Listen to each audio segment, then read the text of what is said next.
Alright, welcome back, lovely people. So today's coding challenge we're going to be cracking is called Three Strikes.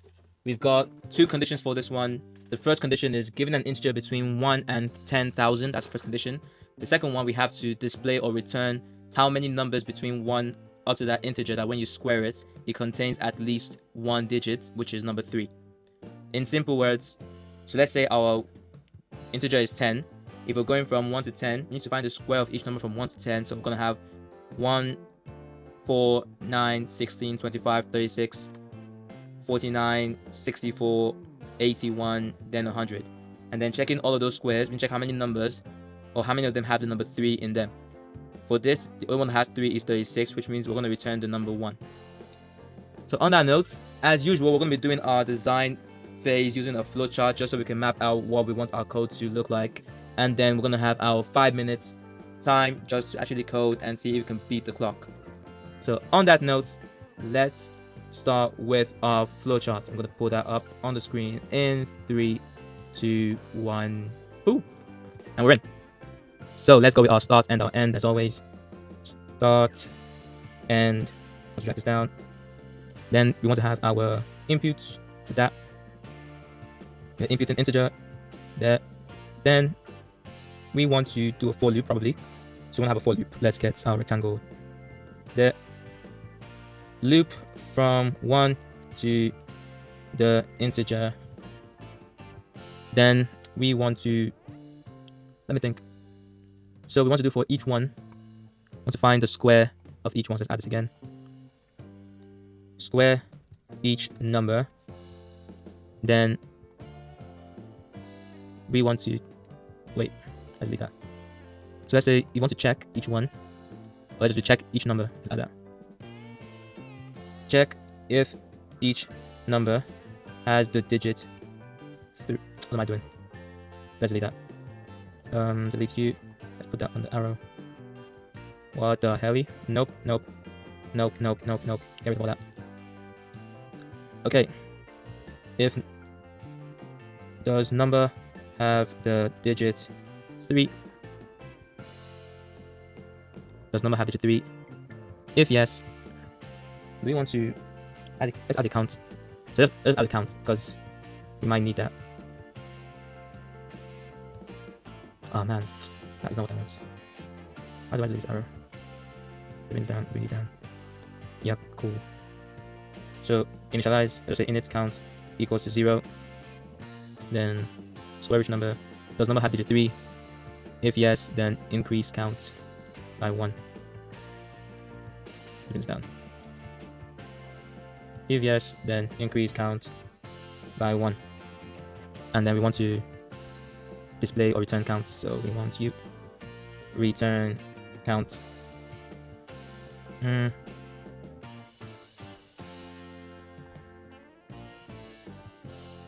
Yeah, that was good. Then the problem is with the loop. I think because this is meant to be like you draw an arrow back to the top. I'm not sure what to start the loop from here. Let's say from 1 to integer, man. From 1 to integer, and then we draw the arrow from this back up there. Let's say init I equals to 1. Then increase count and I by 1. Then I think we'll detach this. No. Yeah, let's detach this. Return count. Then once you draw an arrow that links back to this part, I believe. No, to this part.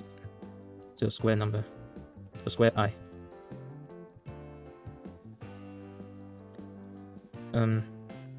Or find I square.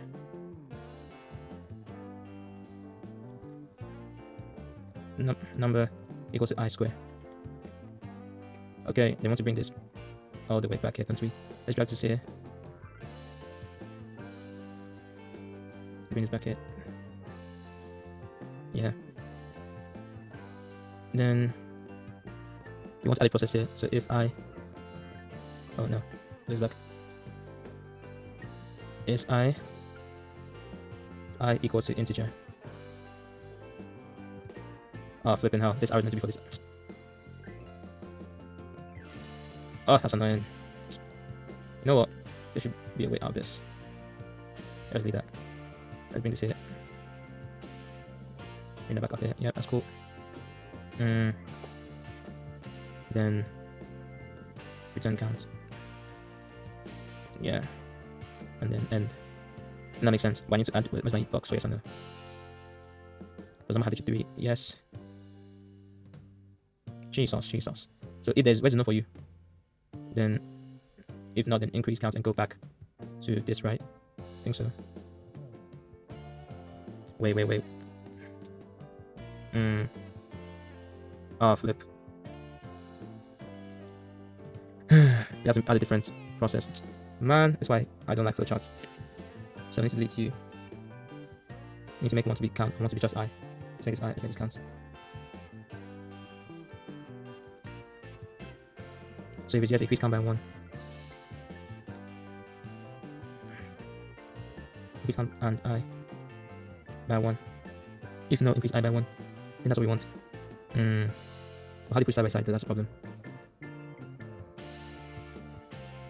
Okay, so this, let's see how it works out.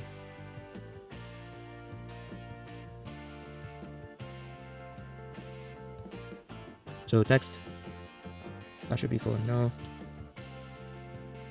It should be for yes. Maybe I'll connect this to that. Wow, this is one weird flowchart. Whatever, man.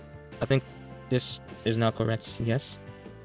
So start input integer, initialize I equals to 1, initialize counts equals to 0. Does digits have, no, it comes here. So number equals to I square. Does number have a digit 3? Yes. Increase count and I by 1. Then is I equals integer. Oh, I didn't put the text here. So I can copy and paste this. Yes. Then return count. No. Then go back and do this again. Okay, cool. I think that actually makes sense now. So this is done. That's the flowchart. All you have to do now is just to code the damn thing. So let's see. Let's get straight into the actual code. I'm going to pull up freeCodeCamp.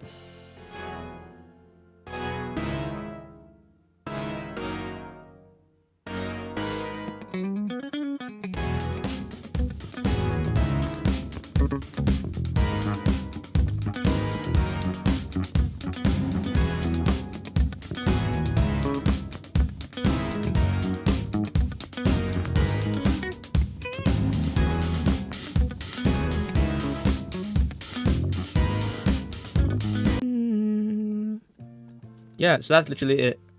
Let me just break this down a bit. Let me stop my music. Yep. So what I did isn't that hard, to be honest. So I initialized a count array so I can store all the square numbers so I can use that for later. Then I did the for loop. So the for loop goes from I, which equals to 1, up onto the integer. So I use less than equals to for the integer. So it increases by 1 each time, and what it does is for every loop, it pushes the square of I into the count array. So for the first, it's going to be 1 square, which is 1 times 1. Then that's pushed that into the array. 2 times 2, 4, push into the array. 3 times 3, 9, push into the array. Let me actually return the array so you see what it looks like. You may have seen it while I was doing it, but maybe because of the time you couldn't see it. So this is what it looks like now because it's done from 1 to 100. It's pushed all the square numbers from 1 to 100 into the array. Then what I did was I filtered. So what this method here is, I converted a number because here is an integer. I converted it into a string so that I can use the includes method, because the includes method helps to check if something is inside the string. So if a particular text or word or character is inside the string. So I use the filter method, which is used for arrays to filter out arrays based on certain criteria. And then for the criteria, I set the integer to turn to a string. So for each one, so what this num means is for each number inside this array to check them on this. So for each one, it's going to convert the number into a string, and then it's going to check if the number has the digit 3 inside. Now, some of you might ask, why did I use 3 as a string and not as an integer? Well, the reason is, I'm not sure. Let me check if, let's check filter array right now. Oh, so there's literally no points. Ignorance. So if you use regular 3 or you use the string form of 3, you still work the same way. So it's up to you. So I could use regular 3 and still work. I just didn't want to waste time in case I run out of time. So here, you to check if each one includes number 3, and to filter it so you can see every number in this array has 3 somewhere.